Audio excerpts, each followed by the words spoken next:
नमस्कार। प्रजापिता ब्रह्मा कुमारी ईश्वरीय विश्वविद्यालय में आज हम शांतिवन में हैं और शांतिवन में आज एक दिव्य आत्मा से आपको मुलाकात कराएंगे और वह दिव्य आत्मा है दीदी रुक्मणी।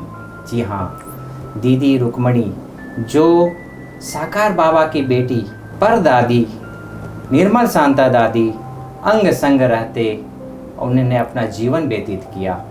शुरू से ही निर्मल शांता दादी के साथ आप रहीं और अपने जीवन को समय श्वास संकल्प को सफल किया। प्रभु के संग जीवन में रंग कार्यक्रम में आज हमारे साथ दीदी रुक्मणी हैं। हम उनसे जानेंगे कि कैसे वो एडवांस में पार्ट बजा रही हैं। एडवांस का मतलब आप समझ गए होंगे कि एक संदेशी का पार्ट बजा रही हैं। हर कोई संदेश लेके नहीं आ सकता वतन से, इसके लिए हमें अंदर की तैयारी चाहिए। आज यह गूढ़ रहस्य आपके सामने हम खोलेंगे, कैसे आप वतन में जाती हैं और बाबा का संदेश लेकर आती हैं। न सिर्फ संदेश बल्कि समाज में एक प्रकार से नया सोच, नई क्रांति और नया विचारधारा आप अपने विचार शक्ति से प्रस्तुत करती हैं। रुक्मणी दीदी 62 साल से ज्ञान में चलती हैं और 50 साल से आप निर्मल शांता दादी के साथ में रहकर अपना समय श्वास संकल्प को सफल किया है। आइए मुलाकात कराते हैं दीदी रुक्मणी से। ओम शांति दीदी। ओम शांति। दीदी, आपका बचपना कहाँ बीता? आपका जन्म कहाँ हुआ? हमारा बचपन कलकत्ते में बीता। जन्म स्थान हमारा आगरा यूपी में है और फिर बचपन में 4 साल की उम्र से कलकत्ते में रहे, क्योंकि लोग के फादर का बिजनेस वगैरह बाप दादा का कहीं बिजनेस कलकत्ते में, हिंदुस्तान पाकिस्तान के पहले से कलकत्ते में रहा। शुरू से कलकत्ते में रहे और ज्ञान भी बाबा का हमें 1958 में कलकत्ते में प्राप्त हुआ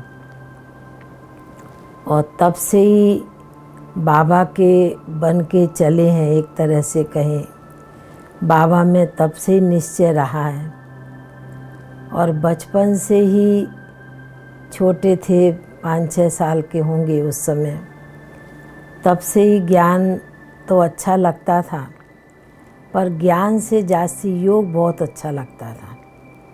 योग में बहुत इंटरेस्ट था। दीदी, कितने साल तक आप आगरा में रहीं?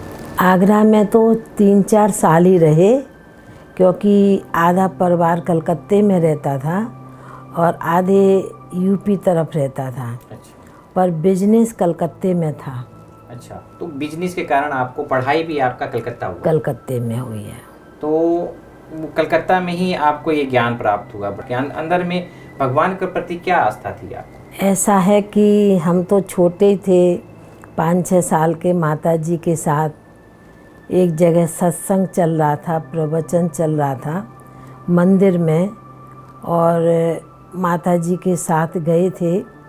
तो वहाँ उस समय रतनमोही दादी थी, भारती बहन थी राजकोट वाली, उर्मिला बहन थी गांधी धाम वाली। तो ये बहनें थी और भाषण किया, प्रवचन किया, सुना। ये कहाँ की बात बता रही हैं आप? कलकत्ते की बात। कौन से सन की बात है? 1958 की बात है। रतन दादी उस समय कलकत्ता आई थी? साकार बाबा ने भेजा। बचपन में उस समय कितना एज होगी आपकी? 5-6 साल की थी, पर माता जी को ज्ञान बहुत अच्छा लगता था। पिताजी ज्ञान को इतना मानते नहीं थे, वो तो ज्ञान के एकदम कहें एंटी थे। दीदी, आप बचपन में आप 4 साल वहाँ व्यतीत किए और फिर आप कलकत्ता आ गई। पढ़ाई लिखाई आपका कलकत्ता में ही हुआ? जी। तो कलकत्ता में आप पढ़ाई करने के बाद आपके अंदर में भगवान के प्रति क्या आस्था थी? जैसे पूजा पाठ करते हैं वहाँ पर ठाकुर की, दुर्गा माँ की, तो अंदर में कुछ भगवान के प्रति आस्था या माँ बाप जैसे चल रहे हैं ऐसे चलती थी आप? बाबा के घर में जब वहाँ प्रवचन सुना पहली बार में, बड़ी शांति की अनुभूति हुई। बहुत अच्छा लगा, अनुभव किया उस समय और उस आधार से ज्ञान में चलना शुरू कर दिया हमने।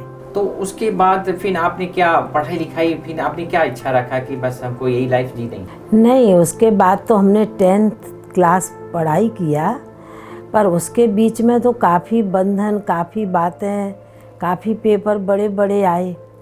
पर जैसे जैसे ज्ञान में चले, बच्चे होने के कारण भी, पर जो बातें आती थी उसका समाधान करने के लिए हमारा कनेक्शन उस समय 1958 से लेकर 1969 जब बाबा अभिक्त हुए 68 तक कहें, साकार बाबा से कनेक्शन बहुत रहा। दीदी, सबको बाबा लेटर लिखा करते थे, तो आपका भी कोई ऐसा बाबा आपके प्रति भी कोई लेटर याद किया हो?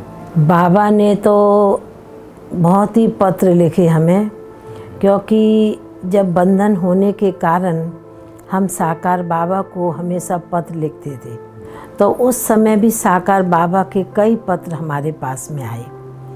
पर मेरे जीवन का सबसे बड़ा कहें बाबा का जो एक बार पत्र मिला, जो बाबा ने 1967 में हमें एक पत्र लिखा, और उस समय मेरी आयु 12-13 साल या 14 साल की हुई।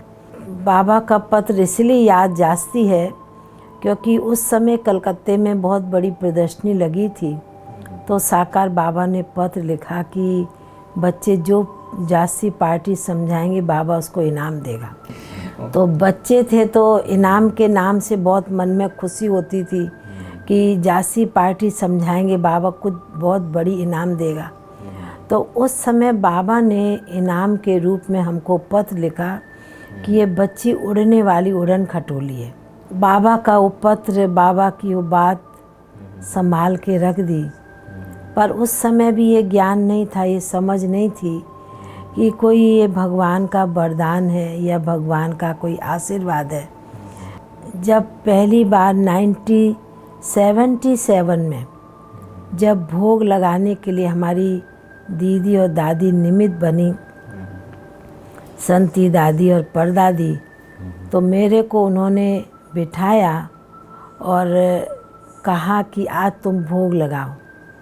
तो उस समय पहली बार जब मैं बैठी और बाबा ने हमको बहुत सही रीति से खींचा, तब हमारी संती दादी ने कहा कि देखो, तुमको साकार बाबा ने वरदान दिया उड़न खटोली का, तुमको बाबा का जो वरदान मिला 1967 में और वरदान प्राप्त हुआ साकार में 1977 में। जहाँ 66 में आपको 7 में आपको जो है वरदान मिला और 10 साल के बाद जो है वरदान साकार हुआ। तो दीदी, एक चीज़ और थोड़ा से पीछे आते हैं। जब आप बचपन में, आप एक प्रकार से यूथ एज होता है, जब आप 10वीं पढ़ती थी, तो उस समय एक चकाचौंध दुनिया होती है, कुछ है क्या? संगत कैसी थी आपकी उस समय लगता था दुनिया अच्छी नहीं है, अंदर से अपने आप ही बैराग आता था। तो बाबा की बातें से सुनते थे, बाबा की मुरली भी सुनते थे, और ज्ञान से जास्ती योग अच्छा लगने के कारण हमारा बाबा की तरफ, यज्ञ की तरफ, दादियों से स्नेह प्यार होने के कारण हम बाबा के घर में आने लगे, और उस समय से अंदर से बैराग बैठती थी। कोई हमको ज़बरदस्ती नहीं किसी ने किया, पर हम अपने ही कहें स्वभाव संस्कार के कारण, क्योंकि हमारे को शांति बहुत अच्छी लगती और जास्ती बात करना, ज़्यादा वाचा में आना पसंद नहीं आता था। जैसे पूर्व जन्म के संस्कार आप लेकर आएंगे एक प्रकार से। दीदी, आप 12 साल की उम्र में आप ज्ञान में आ गई। जब ये 7 दिन का जो आपने कोर्स किया, वो कोर्स के दौरान में आपके क्या मन में कौतूहल कि भगवान, एक जिसको भी बहुत बड़ी उपलब्धि है कि दुनिया भगवान को ढूंढ रही है और आपको भगवान घर बैठे मिल गया, है ना? तो आपके मन में बचपन में क्या ऐसा लगा? दुनिया का जो व्यवहार, रहन सहन में हमें अच्छा नहीं लगता था, और सबसे बड़ी बात जब ज्ञान में चले तो किसी का भी इधर उधर की बात करना, इधर उधर की निंदा चुगली करना एकदम पसंद नहीं आती थी। स्टूडेंट लाइफ में भी? हाँ, स्टूडेंट लाइफ में बचपन से भी। और हमको याद है, देखो बाबा के बने तो अंदर से उस समय भी कोई चीज़ का, स्कूल लाइफ में भी कोई चीज़ का ऐसा मन नहीं जाता था मेरा मैं ये चीज़ खाऊं, ये चीज़ पहनूं, एकदम पसंद नहीं आता था। बाहर का सब। बाहर का एकदम, माना बाहर की जैसे दुनिया। हमको याद है हमारी कजन बहन थी, एक चाचा की लड़की, वो देखती थी बहुत सीधा सादा सिंपल कपड़ा पहनती है, तो मेरे को कभी कभी बहुत रिझाने के लिए मेरे को कुछ ना कुछ बोलती थी, ऐसा कपड़ा पहनो ये। पर मेरी अंदर की आत्मा कभी भी नहीं चाहती थी कि मैं इस तरह का पहनूं, इस तरह का चलूं। यहाँ तक कि कोई खाने के लिए कभी कोई बोलता था तो भी मैं अपना सिंपल, जो अभी तक भी बचपन से खाया, सिंपल रीति से चली हूँ और सिंपल रीति से ही खाना पीना पसंद आता है। मैंने जो घर में बनता है वही चीज़ खाती थी, हाँ। बाहर का चीज़ नहीं खाती। नहीं खाती थी। इसमें भी हम आपको सबसे बड़ी बात की, जब हम बाबा के बच्चे बनते हैं तो जरा भी जैसे जीभ रस होता है, कान का रस होता है, यदि जीभ रस थोड़ा भी दुनिया का कोई चीज़ खाने का हुआ तो भी हमको ऐसे उस समय महसूस होता था माया हमको खींच के ले जाएगी। इसके ऊपर मेरे को उस कजन बहन का याद है, उसको खाने का बहुत शौक़ था। वो कहीं थोड़ा केला देखती थी, कोई ऐसी चटर पटर चीज नमकीन उसको अच्छा लगता था तो वो जैसे मन उसका चलायमान हो जाता था और मेरे को कहती थी। मैंने कहा नहीं, मुझे बाज़ार का एकदम नहीं खा, एकदम मतलब आज से 50 साल पहले भी हमको एकदम दुनिया अच्छी नहीं लगती थी। और उसी कहीं संस्कार के कारण मैं बाबा के घर में और आती थी, दादियों के साथ रहती थी और बाबा के घर में आके सेवा करती रही। दीदी, बचपन से ही आपका बड़ा ही सरल और शांत स्वभाव आपका रहा, और फिर अचानक जो है ब्रह्मा कुमारी में समर्पित होने का कैसे आपका लक्ष्य बन गया कि हमें पूरा जीवन समर्पित करना है? बाबा की कृपा दृष्टि होती है, बाबा को अपना बनाना होता है, वह उसको बना लेता है। तो इसलिए ज्ञान में चलते थे और शुरू से ही, जैसे कि मैंने बताया कि 1969 तक दादियों की पालना में पले। उस समय रतन में दादी बीच बीच में आती थी, कलकत्ते में। अच्छा। और भी बड़ी बहनें आती थी। उस समय निर्मल शांता दादी कलकत्ता में थी। साकार बाबा ने परदादी को बॉम्बे में रही 1960 से लेके 64 तक, और फिर 1964 में साकार बाबा ने परदादी को कलकत्ते में रखा, वहाँ की सेवा के लिए। और हम आपको बताएं कि सबसे बड़ी बात, क्योंकि आज से 60 साल पहले ज्ञान बहुत नया था, कोई भी ज्ञान को मानता नहीं था, कोई ज्ञान को सुनता नहीं था, कोई ज्ञान को जानता नहीं था। उस समय हम देखते थे कि सेवा केंद्र भी छोटे होते थे, वही क्लासरूम होता था, सुबह शाम क्लास होती थी, दिन में रात में सोने का रूम होता था, इतनी जगह होती थी। कोई ऐसा नहीं कि बाबा का कमरा था या ऑफिस होती थी, कोई माना मुश्किल से 2-3 कमरे होते, वही क्लासरूम बनाते थे। एक बहनों का रूम होता, एक किचन, ऐसा। पर ऐसे समय पर परदादी आई, जो मकान लिया, एक बहन को बाबा ने ट्रांस में दिखाया 1964 में। तो उस मकान का उस समय 600 रुपया भाड़ा किराया था। और भी कलकत्ता म्यूजियम में? नहीं, उसके पहले राय बगान से। अच्छा, पहला जो कलकत्ता सेंटर में राय बगान का। हाँ, उसके पहले एक और सेंटर था। अच्छा। मदन मित्रा लेन। अच्छा। जो साकार बाबा के समय था। और धर्मतला में नहीं, ये विवेकानंद रोड पर। अच्छा, विवेकानंद रोड, ओके। तो भाड़े में लिए? भाड़े पर नहीं लिया, वो अपने पुराने जालान बाबू जो साकार बाबा की बहुत पालना ली। अच्छा। उनकी युगल थी सत्यभामा। और उनका वो घर था छोटा सा, और उनके घर में मम्मा आकर के रही कम से कम कलकत्ते में 1964 में। और मम्मा भी उस छोटे से घर में उस स्थान पर रही, विवेकानंद रोड। मकान आज भी वो सेंटर है? नहीं, सेंटर नहीं है। उसके बदली में फिर दूसरा सेंटर राय बगान जो सेंटर लिया। अच्छा। वो भी बाबा ने ट्रांस में एक बहन को दिखाया। जब बाबा कई बार कहते हैं ना, मनुष्य की बुद्धि घूमती है, माया किस प्रकार आती है, तो भाई को कोई बात में थोड़ा निश्चय टूटा, तो भाई ने बहनों को कहा कि आप हमारा मकान खाली कर दो, आप कहीं चले जाओ। तो ऐसे करके बाबा ने ट्रांस में एक बहन को मकान दिखाया। मकान का उस समय किराया था 600 रुपया और सलामी पगड़ी थी 5000 रुपया। अब उस समय तो कोई भाई बहन थे नहीं, मुश्किल से 2-4 भाई थे और 15-20 माताएं थी। अब उस समय 600 रुपया किराया भाड़ा भी देना मुश्किल बड़ी बात थी। तो ऐसे समय में साकार बाबा ने परदादी को भेजा। अच्छा, कलकत्ते में, बॉम्बे से कलकत्ते में आई। और उसके बाद जैसे कि फिर एक बड़ी प्रदर्शनी लगाई और उससे कुछ भाई बहने अन्य ने निकले अपने। प्रदर्शनी कब लगी थी कलकत्ता में? पहली प्रदर्शनी तो ऐसे तो कई बार लगी, पर 1964 में, 1965 में, 1967 में, 68 में। रतन दादी जाती थी प्रदर्शनी पूरा लगाती थी वहाँ पर। हाँ, फिर जब परदादी आ गई उसके बाद में दादी नहीं जाती थी, क्योंकि उसके पहले तो वो तो दादी थोड़ा कहीं शुरुआत करके चली आई, पर सेवा किया। भारती बहन राजकोट वाली 10-12 साल रही, उर्मिला बहन का गांधी धाम वाली रही। और परदादी जब 1964 में आ गई, उसके बाद में तो जैसे कि बाबा ने उनको वहाँ रख दिया। और साकार बाबा ने बहुत बहनों को, दादियों को, बड़े भाइयों को, सबको कलकत्ता भेजता रहता था। अच्छा, जाओ बाबा की गद्दी है। हाँ, बाबा गद्दी है इसलिए वहाँ सेवा हो। हाँ, सही बात है। तो बहुत ज़रूरी है कि चैरिटी बिगिन एट होम, कि हम जहाँ पर रहें वहाँ पर हमारा ज्ञान का प्रकाश फैले। तो बाबा के विशेष फोकस कलकत्ता था, कलकत्ते के। क्योंकि बाबा तो जब सिंध हैदराबाद में आए, समझो एक तरह से स्थापना हुई, उसके बाद तो बाबा कलकत्ते में आया नहीं ना।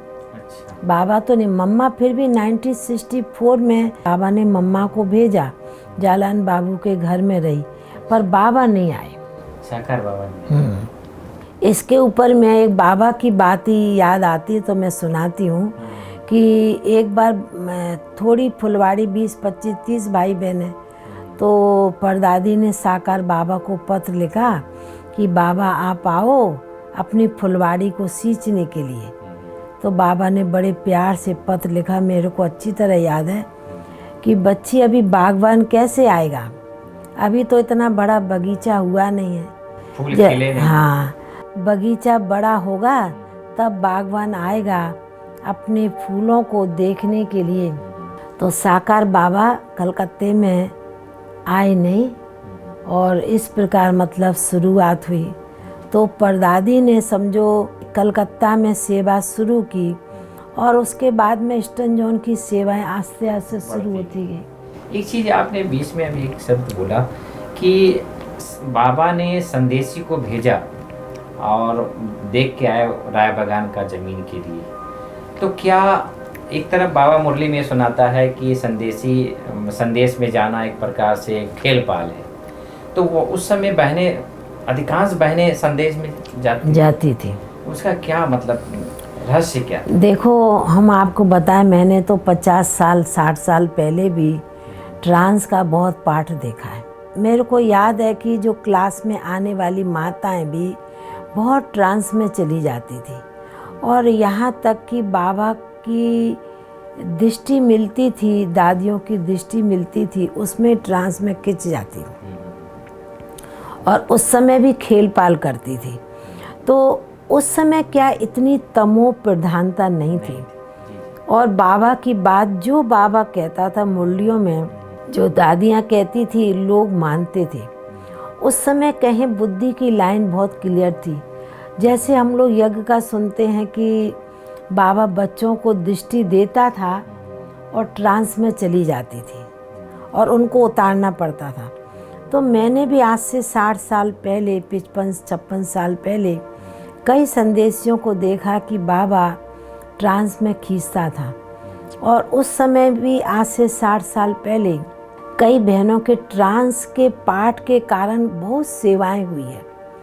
ट्रांस का पाठ बाबा ने अभी कुछ समय से मैं समझती 90 से बंद किया हुआ है।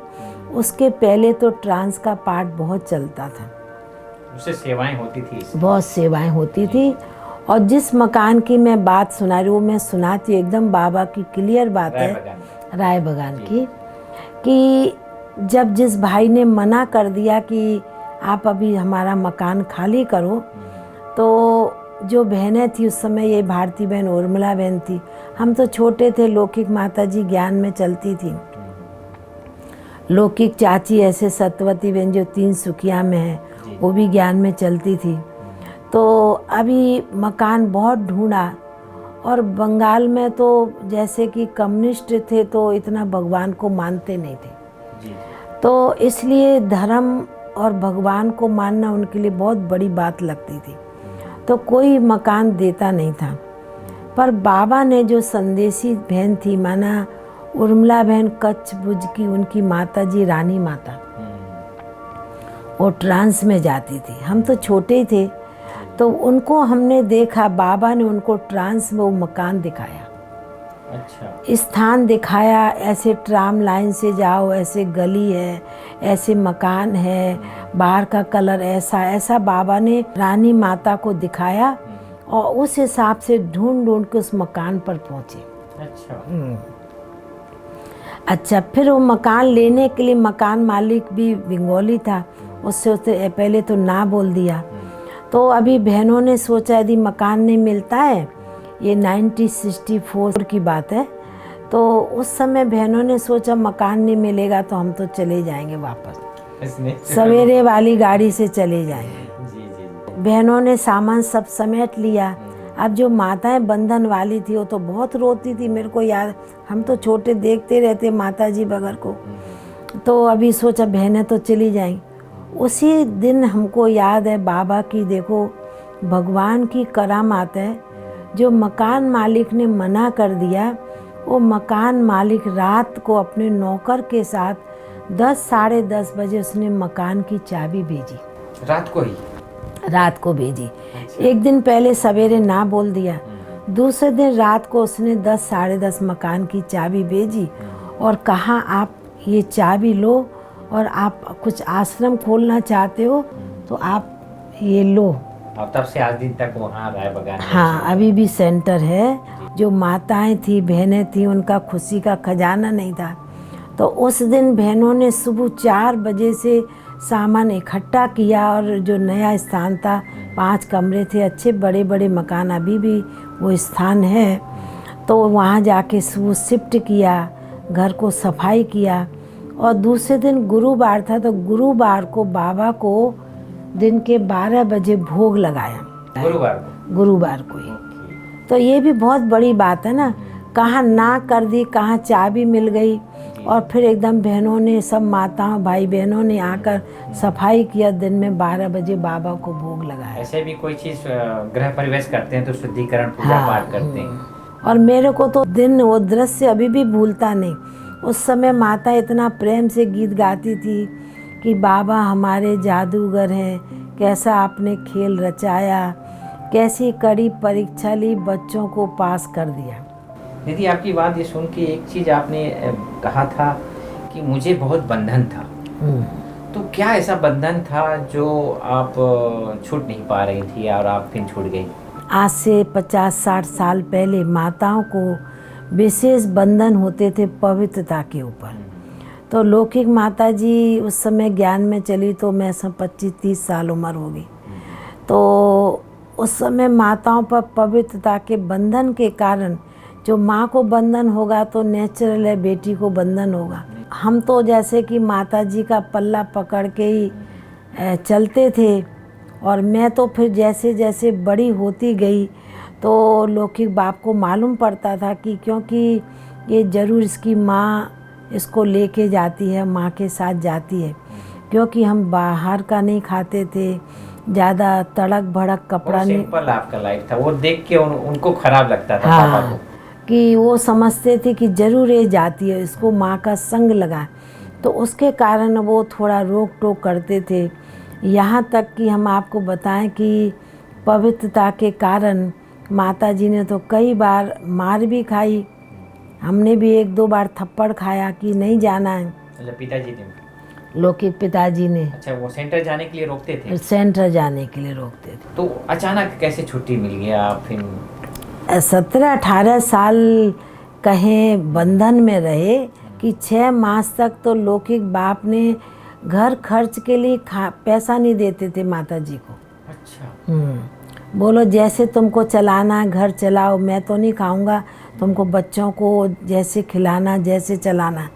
तो मैं ये अनुभव करती माताएं कितना समझो एक रहम दिल, एक ममतामयी माताओं की भावना होती है। तो माता जी तो उस ज़माने में उस समय में 25 पैसे का धनिया पुदीना आता था, उसकी चटनी पीस देती थी, दूध आता था, दही जमा देती, उससे दही रोटी हम बच्चों को खिला देती थी। क्या बात। तो ऐसे करके हम तो बहुत साल बहुत समय इस प्रकार जीवन व्यतीत किया। आपके घर परिवार में भाई बहन कितने हैं? एक बड़े भाई थे, एक छोटे भाई है। बड़े भाई हैं अभी, छोटे भाई ने भी शरीर छोड़ दिया और मैं बीच की हूँ। और परिवार लोग की फादर 5 भाई और सबका अपना अपना बिजनेस कलकत्ते में। ऐसे संपन्न भरपूर घर था, कोई चीज़ की कमी नहीं थी, पर पवित्रता की बात को लेकर और कहीं किसी के हाथ का नहीं खाना, उसके ऊपर मेन लड़ाई झगड़े होते थे। भाई भी आपको बोलते हैं बड़े? उन्होंने भी बहुत बंधन डाले।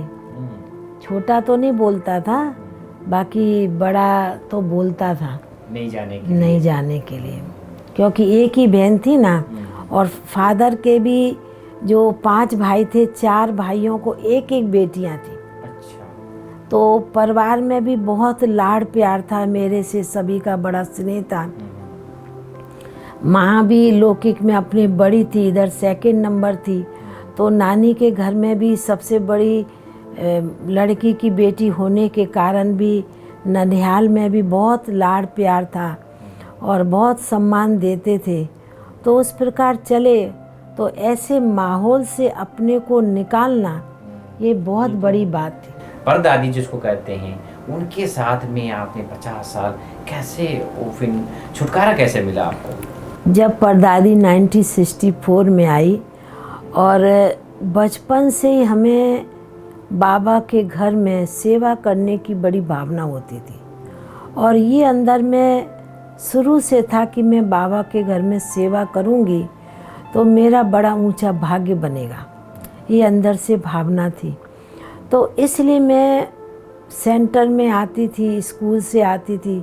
सवेरे के समय तो नहीं आते क्योंकि लौकिक बाप को मालूम पड़ेगा। तो शाम को स्कूल से आती थी 4:30 बजे। रायबागान सेंटर पे? रायबागान सेंटर में। अच्छा। तो आपका घर वही बाजू में था क्या? हाँ, घर पास में था, 15 मिनट की रास्ता थी पैदल। अच्छा। हाँ, मतलब रायबागान के ही आप रहने वाले? मेन कलकत्ते का जैसे बड़ा बाजार एरिया हो ना, जी। उस एरिया के रहने वाले हम। परदादी के साथ तो मतलब हमने बहुत कुछ जीवन में सीखा।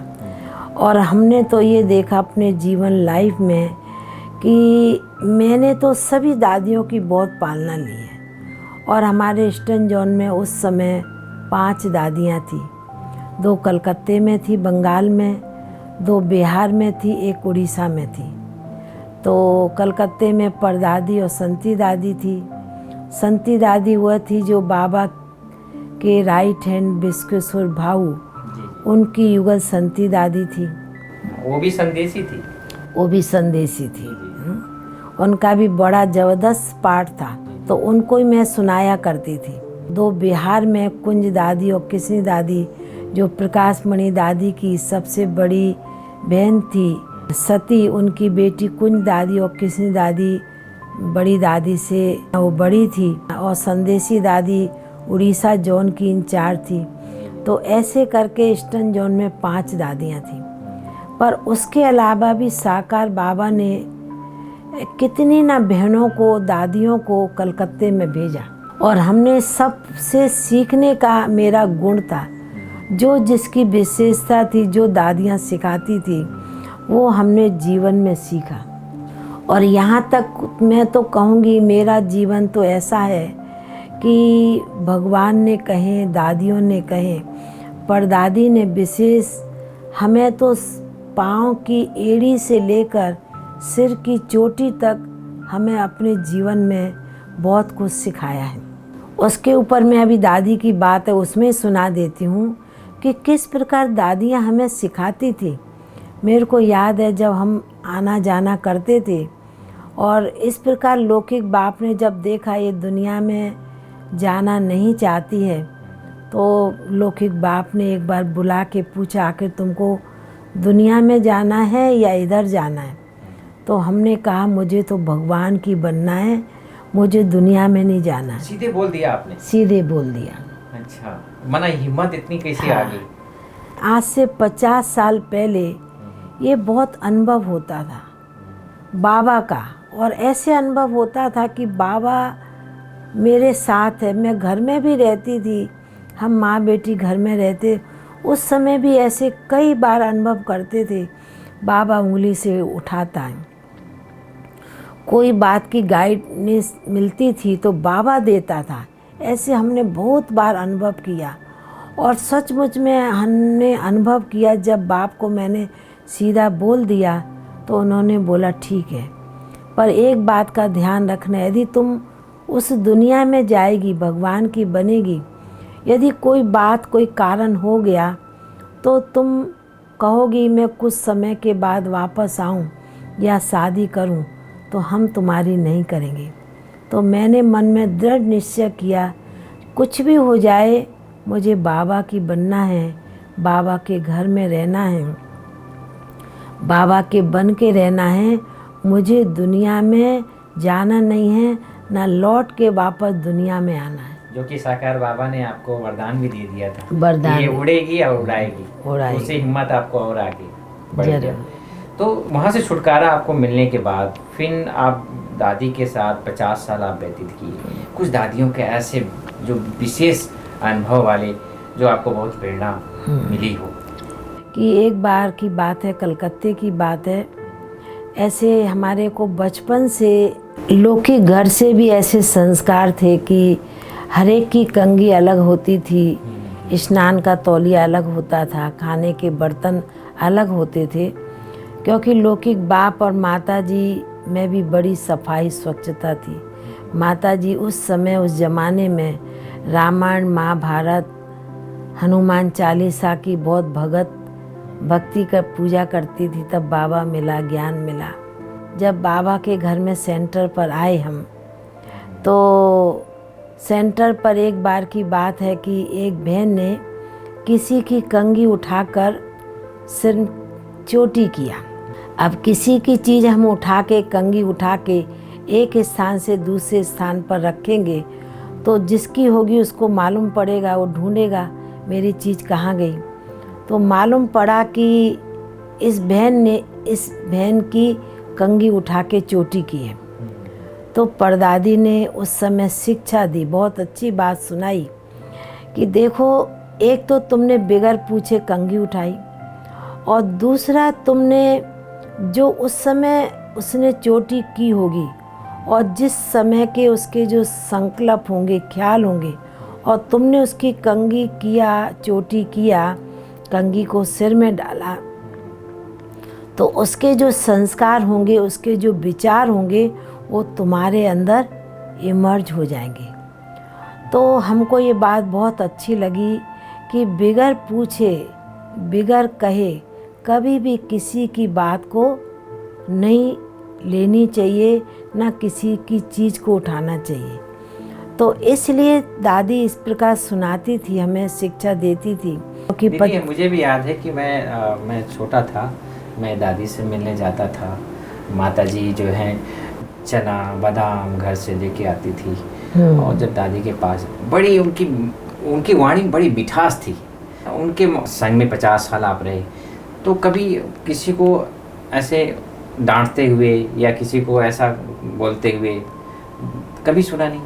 हमने तो कभी इतने साल में कभी देखा नहीं परदादी को, पर हाँ इतना ज़रूर है कि यदि हम लोग कोई गलती भूल बहने करते थे, जिस प्रकार मैं बताऊं कि यदि अमृत बेला कोई नहीं उठता था बहन, क्योंकि परदादी खुद योग कराने जाती थी, कोई बहन योग में नहीं आती, परदादी को मालूम पड़ जाता था, क्योंकि हम लोग 10, 12, 15 बहन रहती थी कलकत्ते में, क्योंकि ईस्टर्न जोन की हेड ऑफिस थी कलकत्ता। जो बहन नहीं आई वो सामने उनके कभी नज़र नहीं मिला सकती थी, और उस समय यदि नज़र मिली ना तो परदादी बड़ी उसको दृष्टि देती थी। उनकी दृष्टि से समझ जाती थी कि दीदी अभी मेरे को कुछ कहने वाली है। पर परदादी कभी भी किसी को गुस्सा करना, आवेश में आना, कभी जोर से बोलना, कभी परदादी में इस प्रकार का नहीं था। तो मैं इसके ऊपर ही सुनाती हूँ कि किस प्रकार हम बहनें भूल तो जरूर करते थे, कभी चीज़ टूट भी जाती थी। एक बार की बात है मेरे को कि कलकत्ते में एक बहन किचन में गैस पर दूध चढ़ा के चली गई।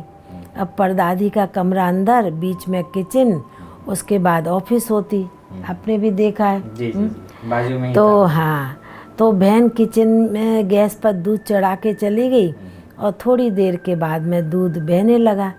अब दूध बहेगा तो स्मेल आती है। जी जी। तो परदादी जाके किचन में जाके गैस बंद कर दी, और दूर से वो बहन छत से आकर के टेरेस से आई।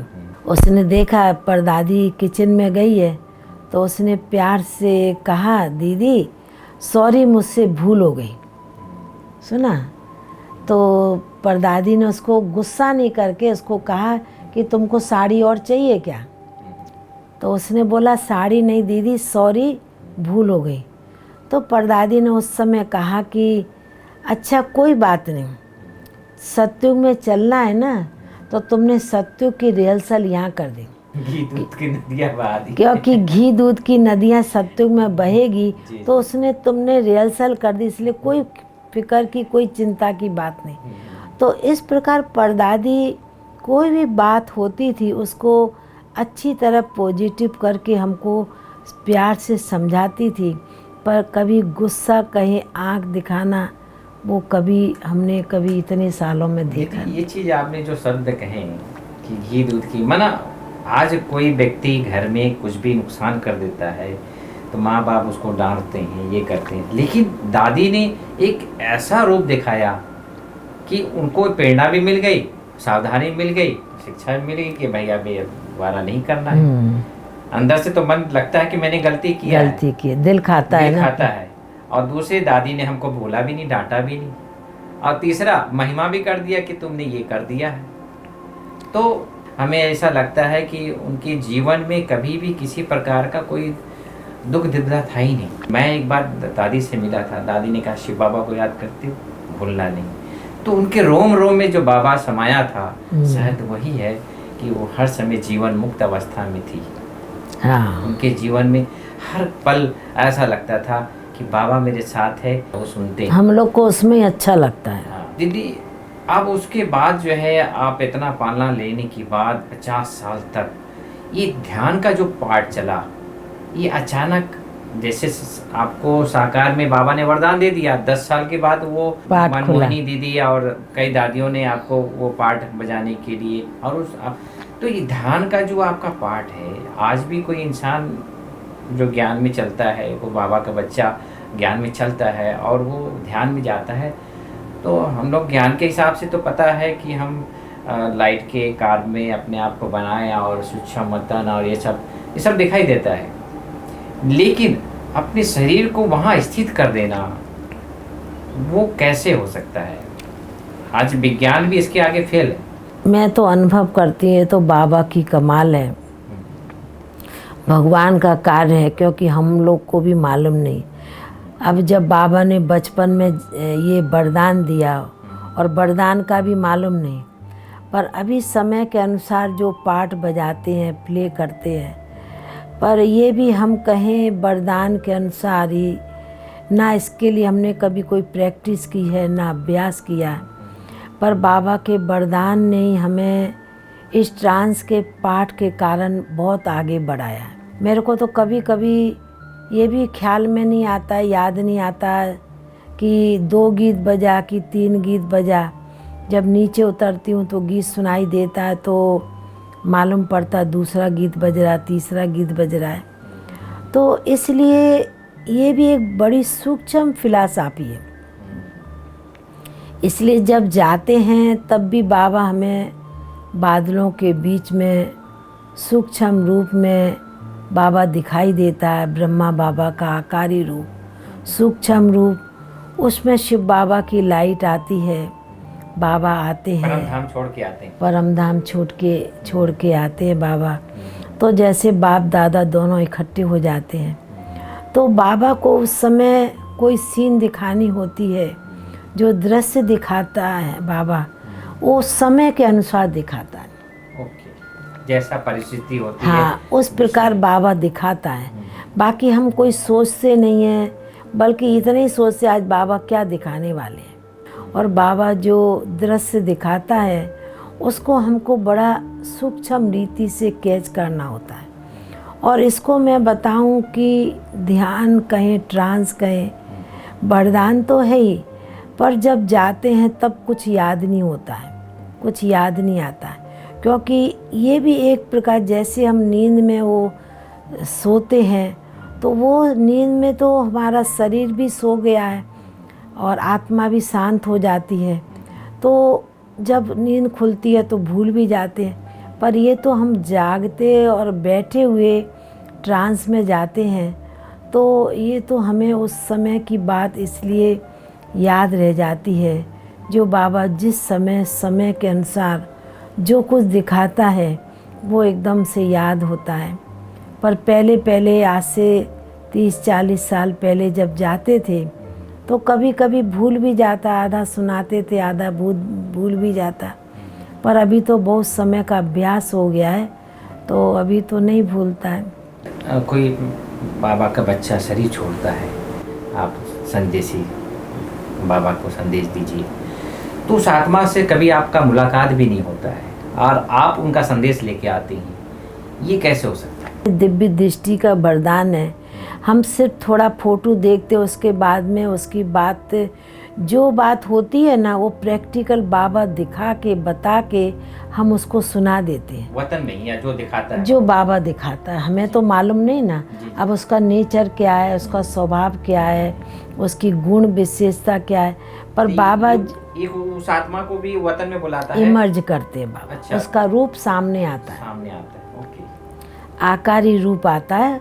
उस हिसाब से हम वो बाबा की बात को समझते हैं, और जिस बच्चे के लिए बाबा जो कुछ कहता है उस बात को हमको समझना होता है और उसको आकर के फिर नीचे सुनाना होता है। वो बाबा के जो थॉट्स हैं आप कैच करती हैं ऊपर जाकर, तो ये तो आपको पहले से ही वरदान है। मैं इसके पीछे एक बहुत लॉजिक आपको बताऊं कि आप जो इतनी शांत रहती हैं, आपके संकल्प इतने कम चलते हैं, शायद वही वरदान है कि जो व्यक्ति जितना ज़्यादा बोलता है उसकी एनर्जी जाती है। लेकिन मैंने कभी नहीं देखा कि आप इतना एक्स्ट्रा कुछ बोलती हैं। लेकिन एक प्रकार से एक वरदान है शांत का, तो एक प्रकार से मैं देखूंगा कि ये दिव्य दृष्टि का जो पार्ट है, ध्यान का जो पार्ट है, एक बहुत यूनिक पार्ट है। आप बाबा के वरदान से तो पल रही हैं, बाप दादा की दादियों की इतनी पालना नहीं है, उसका हम बाबा का उसका रिटर्न हम कैसे करें? रिटर्न तो हमें यही करना है कि जो बाबा मम्मा ने सिखाया है, जो बड़ों ने सिखाया है, जो उनके कहे कदम पर कदम, उनके पद चिन्हों पर हम चलेंगे, जो उनकी श्रीमत है उस पर चलेंगे, तभी हम उसका रिटर्न दे सकते हैं। पर हम देखते हैं कि अभी बाबा के बच्चे उतना नहीं फॉलो करते हैं। पर जैसे मैंने पहले भी बताया कि हमने तो हर दादियों की अपनी बात को मन में रखा है और उसी हिसाब से हम चलते रहते हैं। इसके ऊपर ही, आपकी बात के ऊपर ही मैं सुनाती हूँ कि मेरे को सचमुच में मैं कई बार अनुभव करती हूँ कि मेरे को जास्ती बोलना, ज़्यादा वाचा में आना एकदम पसंद नहीं आता है। कोई थोड़ा भी बोलता है तो मेरे को ऐसे लगता है मेरा टाइम वेस्ट हो रहा है। और कई बार तो मेरे को याद है, कुछ दिन पहले एक भाई बहुत कुछ बोलता रहा किसी के लिए। अब आधा घंटे के बाद वो मेरे को कहता है कि आपको बात याद रहेगी? मैंने बोला मेरे को तो एकदम बात याद नहीं है। बोला ऐसे कैसे हो गया दीदी? मैंने कहा एकदम दिमाग से निकल गया मेरे। मैंने कहा मेरे साथ जो बहन रहती, कभी कोई बात होती ना तो मेरे दिमाग से निकल जाती है, फिर जब वो याद दिलाती तो याद आए, पर मेरे दिमाग से बात एकदम निकल जाती। इसलिए हमको भी याद है, ऐसे तो साकार बाबा ने वरदान दिया, और 2013 में जब परदादी अभिक्त हुए उस समय भी गुलजार दादी के द्वारा बाबा ने वरदान दिया कि बच्ची बहुत निसंकल्प रहती है और कम वाचा में आती है। इसके कारण बाबा ने बच्ची को ट्रांस का पाठ दिया है और वरदानों से बच्ची को भरपूर किया है। ये अभिक्त बाप दादा ने 2013 में कहा, गुलजार दादी के द्वारा। दीदी आपके लाइफ में कोई ऐसी घटना आया हो जो आप ज्ञानों से पार किए हो, ऐसी कोई घटना है? ऐसा है, ये घटना तो कहें कि आप समझ सकते हैं। जीवन के 50 साल कलकत्ते में बिताए, लौकिक अलौकिक परिवार भी कलकत्ते में, सेवा भी कलकत्ते में, परदादी के साथ रहे। पर जब 2013 में परदादी अभिक्त हुए तो उस समय समझ सकते हैं, जिस आत्मा के साथ इतने साल रहे और उस समय हर एक यही सोचता क्या होगा। पर मैं अपनी स्थिति बताऊं कि मेरी उस समय भी स्थिति एकदम निसंकल्प थी। कोई समय की बात बता रही हैं आप? 2013 की। तो उस समय भी मेरी, और कोई होवे तो हलचल में आए, पर मेरी उस समय भी स्थिति एकदम निसंकल्प थी। थोड़ा क्षण कहें जितना सेकंड जितना संकल्प चला, बाकी संकल्प नहीं चला। पर मेरे को याद है कि 15 मार्च को शरीर छोड़ा, सन 2013 की बात है। पर 2-2.5 मास पहले मेरे को जानकी दादी और गुलजार दादी ने, मैं ऐसे मिलने जाती थी, दादियाँ भी पूछती थी हाल चाल तबीयत परदादी की, तो मैं जाती थी तो परदादी ने उस समय ऐसे ही याद कर रही थी वो, और बोला मेरी याद दोनों दादियों को देना। तो मैं दोनों दादियों के पास गई, गुलजार दादी और जानकी दादी के पास। पर मेरे को याद है कि दोनों दादियों ने उस दिन मेरे को एक जैसा वरदान दिया। सवेरे गई थी गुलजार दादी के पास, शाम को गई थी जानकी दादी के पास, और दोनों दादियों ने मेरे को एक जैसा वरदान दिया कि आपको अभी मधुबन में रहो और कलकत्ता नहीं जाना, ऐसे करके कहा। तो मैंने मन में सोचा कि दोनों दादियाँ आज एक ही जैसी बात मुझे क्यों बोल रही हैं। तो मेरे को थोड़ा मन में संकल्प चलने लगा, लगता परदादी अभी जाने वाली है। पर मेरा कोई फिर ज़्यादा संकल्प नहीं मैं चलाती थी। तो जैसे कि हमारे जीवन का तो सबसे बड़ी बात, जिस हस्ती के साथ, जिस दादी के साथ इतना साल रही और अभिक्त हुए, तो हमारी दोनों दादियों ने जो हमें वरदान दिया कि आपको कलकत्ता नहीं जाना है, मधुबन में रहना है, मधुबन में बाबा के घर की संदेशी बन के पाठ बजाना है। दोनों दादियों ने एक जैसा मुझे वरदान दिया। तो भी मेरे को थोड़ा ऐसा महसूस नहीं हुआ, ठीक है दादियों का वरदान है, बाबा का वरदान है। और गुलजार दादी ने भी उस समय बाबा का वरदान भी मेरे को इसी प्रकार संदेश के रूप में दिया कि बच्ची को अभी मधुबन में रहना है और कहीं इधर उधर नहीं जाना है। तो ये भी एक जीवन की बहुत बड़ी बात है दीदी। और मधुबन में रहने से एक फ़ायदा ये भी हो गया कि आपको जिम्मेवारी का ताज भी मिल गया। पटना जैसा एरिया जो है आप उसके निमित्त हैं, तो अचानक ही पटना का जिम्मेवारी कैसे आपको मिल गया? ऐसा है कि पहले भी हम परदादी के साथ ईस्टर्न जोन की बहनों को, भाइयों को जानते थे। और जब कुंज दादी और परदादी दोनों ने 15 दिन के अंदर, कहीं 14 दिन के अंदर शरीर छोड़ा। कुंज दादी ने 14 दिन पहले और परदादी ने 15वां दिन शरीर छोड़ा। तो अभी दादियाँ अभिक्त हो गई, कुंज दादी। तो हमारी रतनमोही दादी ने बोला इतना बड़ा कुंज दादी का जोन है पटना, ऐसे तो ईस्टर्न जोन में ही आता, पर फिर भी कोई संभालने वाला चाहिए। तो इसके निमित्त हमारी रतनमयी दादी ने और जानकी दादी ने कहा कि भले ये पटना जोन को भी संभाले और थोड़े थोड़े बंगाल के, थोड़े उड़ीसा के, इस तरह के सेंटरों की जिम्मेवारी है। पर मैं तो बहुत निश्चिंत रहती हूँ, मेरे को कोई बात का ना सोच चलता है ना संकल्प चलता है।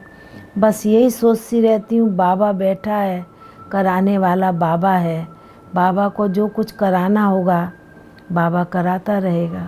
शिव बाबा सर्वशक्तिमान है, वो मेरा माता भी है, पिता भी है, सखा भी है, बंधु भी है। आप किस प्रकार से बाबा को प्रयोग करती हैं, कैसे यूज करती हैं सर्व संबंधों में? जब से ज्ञान में चले तब से बाबा को माता पिता सखा के रूप में, साजन के रूप में बाबा को बहुत याद करती थी। क्योंकि भले लौकिक में माता पिता थे, पर लौकिक माता जी होते हुए बाबा को भी माता के रूप में कोई बात होती थी तो बाबा को सुनाती थी। पिता था लौकिक, फिर भी शिव बाबा को पिता के रूप में अपनी मन की बात, मन का, दिल का हाल चाल बाबा को सुनाती थी। और बाबा का उस समय भी, आज से 50 साल पहले का भी मेरे को अनुभव है कि कोई बात घटना होती थी और बाबा को कहती थी, बाबा असली पिता तो मेरे आप ही हो, जो कुछ करेंगे आप ही मेरे जीवन का निर्णय करेंगे। तो जैसे कि बाबा के वो शब्द, वो दृश्य मेरे आँखों के सामने आता था। तो मैंने माता पिता के रूप में और साजन के रूप में भी बाबा को सदैव साक्षी रखा। बाबा को हमेशा कहती थी, बाबा कुछ भी होवे आप ही मेरे सच्चे साजन हो और मैं आपकी सजनी हूँ। तो जो कोई भी ऐसा कर्तव्य ना हो जो मैं कोई आपका साजन के रूप में कोई नाम बदनाम हो, इस प्रकार मेरा हमेशा मन में संकल्प बना रहता है। तो मैंने तो इसलिए बाबा को माता पिता सखा के रूप में, क्योंकि लौकिक लाइफ में भी मेरी कोई सखी सहेली नहीं, वो नाम मात्र होगी, बाकी मैंने कभी किसी को अपना दिल का हालचाल नहीं सुनाया। कुछ भी होता था बाबा कोई चाहे रो करके, चाहे हंस के, चाहे स्नेह के, प्रेम के आंसू से बाबा को अपने दिल की बात सुनाती थी। बाकी किसी मनुष्य आत्मा को, देहधारियों को कभी नहीं सुनाया। पर हाँ, हमारी जो दादियाँ थी उनको कभी कोई बात होती थी, घटना होती थी, कोई परिस्थिति होती थी तो दादियों को सुनाती थी। बाकी आपसी बहनों को इधर उधर हमारे को सुनाने की कभी भी आदत नहीं बनी है, क्योंकि बाबा बैठा है सर्व संबंध निभाने वाला। तो बाबा को सुनाए, किसी मनुष्य आत्माओं को क्यों सुनाऊं, ऐसा मेरा शुरू से उद्देश्य लक्ष्य था। दीदी, आप पहली बार बाबा से कब मिली, कौन से समय? 1968 में बाबा से मिली, मधुबन में। मधुबन में आकर के। और अभी तो बाबा से तो बहुत बार मिली, क्योंकि इतना बाप का बंधन था। माता जी तो लौकिक, फिर भी ज्ञान में चली हो तो फिर भी अपने लौकिक पियर माँ के घर आती थी आगरा, तो वहाँ से मधुबन आ जाती थी। वो तो कम से कम 3 बार मिली, पर हमें लौकिक बाप आने नहीं देता था माता जी के साथ, क्योंकि पढ़ते थे, पढ़ाई पढ़ने के कारण छुट्टी नहीं मिलती। तो इसलिए साकार बाबा से तो एक बार ही मिले, और मम्मा से तो कलकत्ते में 1964 में मिले। मम्मा से बहुत प्यार की दृष्टि मिली है, टोली खाई है, और बाबा की तो बहुत पत्रों द्वारा, याद सौगात द्वारा बहुत बाबा की पालना ली है। और बाबा ने तो हमें कम से कम 3 बार के करीब, जब बच्चे थे, फ्राक भेजी होगी। और एक बार बाबा ने हमें भंडारी गुल्लक भेजी थी, तो बाबा को हमेशा भंडारी में, गुल्लक में खर्ची डाल के बाबा को भेजते थे। उसके रिटर्न में बाबा याद सौगात देते थे। और सबसे बड़ी सौगात तो बाबा ने उड़न खटोली का वरदान कहें, इनाम कहें, ये हमारे जीवन में दे दिया है। मेरा सौभाग्य है कि आज हम आपकी वाणी के, आज हम दर्शकों तक हम पहुंचा रहे हैं आपकी इस शब्द को। दीदी, आज जिस प्रकार से सारी दुनिया में लॉकडाउन है और सारा दुनिया घर में बैठा, कई लोग टेंशन में हैं, कई कल हमारे पास एक फ़ोन आया कि हमारे पास कोई नौकरी धंधा नहीं है और मैं डिप्रेशन में हूँ, मैं तो तकलीफ़ में हूँ।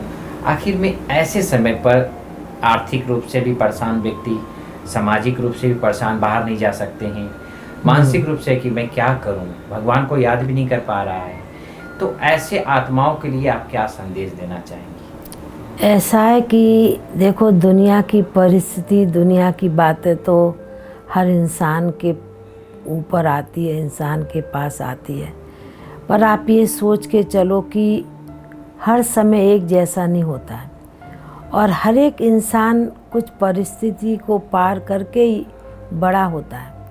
अब ये परिस्थिति आई है, ये स्थिति ऐसी बनी हुई है, ऐसे समय पर हमको जितना अपने मन को एकाग्र करना है, भगवान के प्रति हमारी भावना हो, श्रद्धा हो, क्योंकि ये स्थिति आई है, आज आई है, कल चली भी जाएगी। ऐसा नहीं, व्यक्ति का हमेशा एक जैसा ही समय रहता है, एक जैसा काल होता है, नहीं।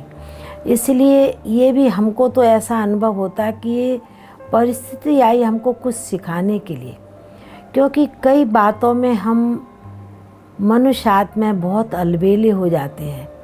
कुछ आपसी जैसे प्यार नहीं था पहले, स्नेह नहीं था, कोई सालों नहीं मिलता था। अभी मैं देखती हूँ कि लॉकडाउन के कारण हर एक अपने परिवार के साथ अपने घर में बैठा हुआ है। जो सात्विक नेचर का होता है वो तो अपने को बहुत संभाल लेता है। जो व्यक्ति मैं देखती हूँ कि जो तामसिक होता है, उसकी विचारधारा, उसका मनोबल, उनकी बुद्धि का विकास भी वैसी होता है। इसलिए ऐसे समय पर जितना हम परमात्मा को याद करेंगे, उसको ध्यान करेंगे, तभी वो हमें सद्बुद्धि उससे मिलती जाएगी और उससे अच्छी अच्छी प्रेरणा मिलेगी। दीदी, आपकी जीवन गाथा सुनकर हमें बहुत ही अच्छा लगा। दर्शकों, आज जिस प्रकार से दीदी रुक्मणी जी ने हमें अच्छे और नॉर्मल शब्दों से आज हमारे सामने प्रस्तुत किया अपनी जीवन गाथा, हम सदा ही लक्ष्य रखेंगे कि हम सदा ही अपने विचारों को नॉर्मल रीति से चले और अपने लाइफ को नियम और मर्यादाओं से, जो बाबा ने हमें और जो बड़ों ने हमें शिक्षा दी है, उन शिक्षाओं पर हम चलते रहें, अपने लाइफ को सजाते रहें, संवारते रहें और अपने जीवन को श्रेष्ठ बनाएं। जैसे हमारी रुक्मणी दीदी ने अपने जीवन को श्रेष्ठ बनाकर कई आत्माओं के प्रेरणा की स्रोत बनी है। अपने आप को भी हम अपने आप को बनाएं, नियम मर्यादाओं में बांध कर रखें और भगवान से हमारा कनेक्शन जो है जुटा रहे। और ऐसे ही दीदी के साथ बाबा के बगिया के एक फूल आपके सामने हम प्रस्तुत करके लेकर आएंगे। तब तक के लिए हमें इजाज़त दीजिए। ओम शांति। ओम शांति।